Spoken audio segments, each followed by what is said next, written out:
Welcome to Pindar Poetry. We hope you learned something new.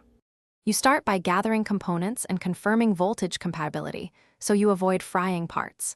First, power the Arduino via USB and connect sensor VCC to 5V, GND to GND, and OUT to digital pin 2. Once done, secure the sensor on a breadboard so pins don't short. You do this now because stable wiring prevents intermittent signals. Shorting GND and VCC can damage the sensor. Make sure the sensor LED indicates power before moving to code. Now you upload code that reads digital pin 2 and reports high on motion.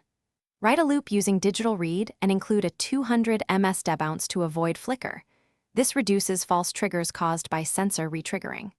Once uploaded, open serial monitor at 9600 baud to observe state changes and timestamps so you can correlate visible motion with readings.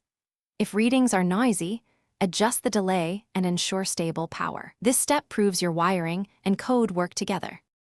Finish by mounting the sensor in its final position and adjusting sensitivity and timeout knobs to tune detection range and retrigger period.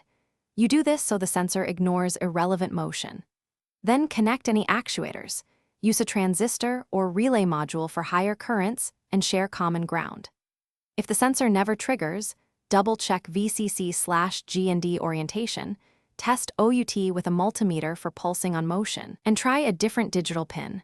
One key tip: swap the sensor with a